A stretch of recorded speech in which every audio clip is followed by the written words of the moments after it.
You'll get down to the very bottom of the pan and scrape up that very fine flour, put a little cotton or wax in there and call it a wallet.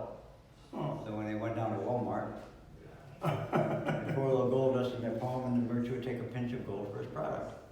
Some of the more unscrupulous bartenders or merchants have a little stone in their pocket while they're talking and squeeze it real hard, drop the stone, then take their pinch.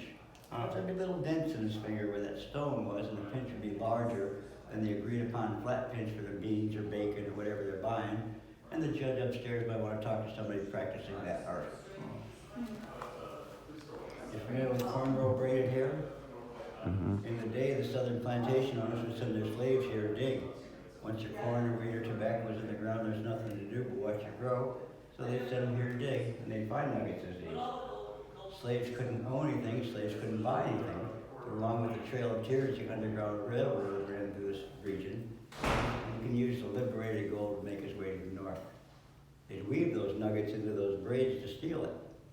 The way they were caught were those little sharp nubs would poke through the strands of hair. In the sunlight, it would shine like a lighthouse, or corn nubs or cornrows.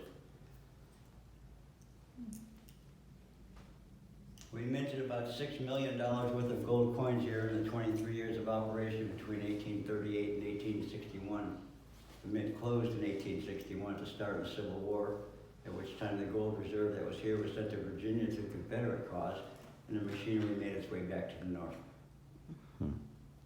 The D designation that we carried on our coins denotes Tahlonega. Some on the forward and some on the reverse, but the D stands for Tahlonega. We carried that until 1861, until the mint closed.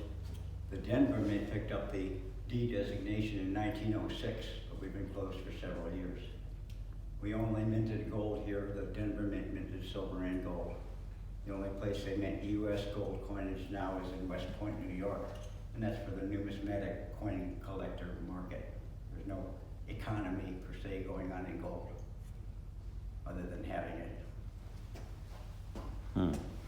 So why did they close the U.S. Mint down here? The start of the Civil War. Okay, the Civil War. And this was the courthouse. The actual mint building stood. You saw a gold pentacle building on the other side of town. That's where the mint stood until it burned down. This was dedicated in 1967 as a historical site. This property almost went the way of the parking lot. Okay, so the gold that's here, what is it valued at? Well, they tell me there's about $4 million worth in there, but most of that value is the coin value. If you melted all that down, you'd have a quantity of gold, but it wouldn't be worth near as much as a coin or two in there. Right, okay. $500,000 plus was a coin that went to auction.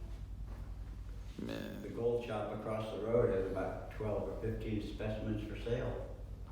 Interesting fact about that is in 1933, the federal government recalled all the golden coin bullion to be melted down.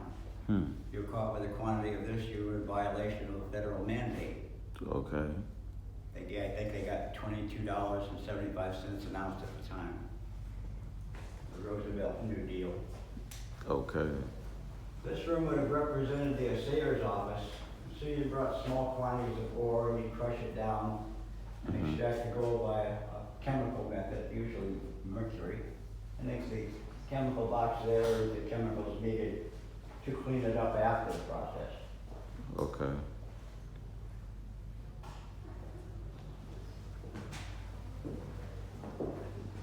Yes, the real deal, Prince.